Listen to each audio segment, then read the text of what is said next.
terima kasih untuk Anda yang masih bergabung bersama dengan kami dan di segmen ini kita akan review jalannya perdagangan di sepanjang hari ini di awal pekan pemirsa. Dan kami ingatkan kembali Anda masih bisa berpartisipasi di WhatsApp interaktif di 0812 di 8788 di 3723 seperti yang tertera di layar televisi Anda nantinya. Dan saat ini kami sudah terhubung melalui Zoom bersama dengan Bapak Muhammad Wafi selaku Head of Research dari Korea Investment dan Sekuritas Indonesia atau KISI. Kita akan langsung sapa saja. Pak Wafi, selamat sore. Apa kabar, Pak? Selamat sore, Mas David. Kabar baik meskipun IHSG-nya sepertinya kurang baik ya. Iya, terima kasih Pak Wafi sudah meluangkan waktu di IDX Channel. Tapi ada catatan Pak, di tengah pembalikan arah indeks harga saham gabungan intraday tertinggi tampaknya kembali berhasil ditembus. Bagaimana analisis Anda? Apakah ini terdampak dari profit taking Pak? Kemudian level support tampaknya di 8.000 masih mampu bertahan sampai sejauh ini? Ya, memang kalau saya lihat memang pergerakan IHSG untuk hari ini lebih banyak didominasi oleh aksi profit taking sebenarnya ya. Dan ini kalau saya lihat tidak lepas juga memang dari sisi valuasinya IHSG sendiri yang memang kalau kita lihat di level harga saat ini valuasi IHSG mungkin di sekitar hampir 19 kali price earning ratio.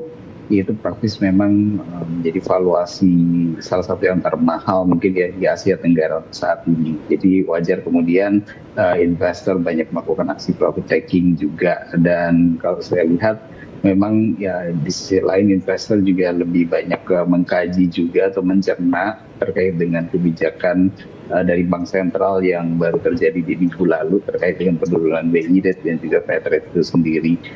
Sebenarnya ada satu catatan tambahan tadi Mas Dewi, selain dari sisi intraday yang tadi pagi sempat menyentuh level rekor tertingginya lagi, adalah kalau kita lihat dari sisi nilai transaksi asing tadi di sesi pertama itu sudah membuka net buy sebenarnya. Jadi ini satu catatan yang cukup menarik buat saya. Baik, arah indeks harga saham gabungan Pak di tengah dari beberapa menunggu rilis data dari makroekonomi Amerika Serikat dan yang cukup menarik besok itu ada IPO-nya emas Pak, anak usaha dari MDKA. Seberapa euforia, seberapa besar dampaknya terhadap indeks harga saham gabungan mungkin juga akan berdampak kepada MDKA dan mungkin beberapa emiten lain yang berada di sektor yang sama Pak Wafi. Ya, sebenarnya kalau dari sisi data makro sendiri, data makro yang akan muncul di minggu ini sebenarnya dari sisi magnitude tidak sebesar yang terjadi di pekan lalu. Jadi saya lihat memang kelihatannya arah pergerakan IHSG seminggu ke depan ini masih akan didominasi oleh efek dari penurunan BI rate dan Fed rate di pekan lalu yang sebenarnya masih cukup positif. Jadi saya melihat satu catatan, saya melihat koreksi hari ini sebenarnya lebih kepada koreksi wajar saja. Kemudian yang kedua adalah ini kelihatannya memang market juga mengantisipasi juga ya listing baru besok yang sebenarnya dari sisi kapitalisasi pasar juga sepertinya cukup besar dan sedikit banyak juga ini bisa menjadi salah satu katalis positif dorongan juga nih bagi pergerakan IHSG besok nih Pak Devi. Baik, secara sektoral hari ini Pak saham-saham kapitalisasi besar tampaknya menjadi pemberat utama untuk indeks harga saham gabungan. Bagaimana Anda melihat posisi ini?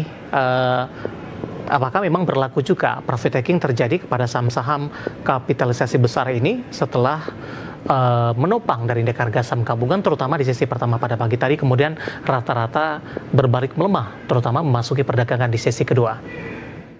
Ya, yang saya lihat sebenarnya cukup menarik juga di mana kalau kita lihat secara satu sektor misalkan saya melihat itu sektor perbankan ya, kita tidak melihat sektor perbankan atau saham-saham perbankan seperti fallback bank sih kompak mengalami koreksi.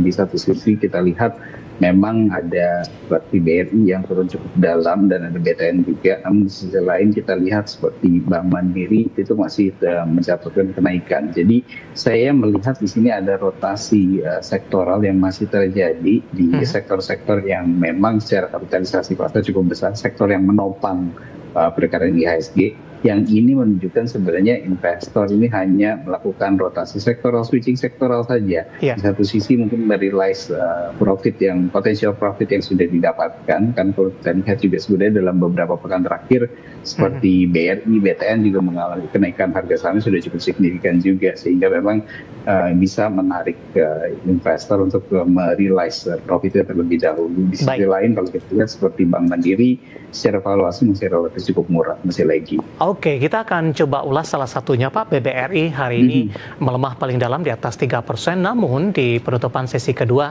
pelemahan terpangkas di 2%, 4160 posisi penutupan hari ini. Analisis dan rekomendasi untuk BBRI.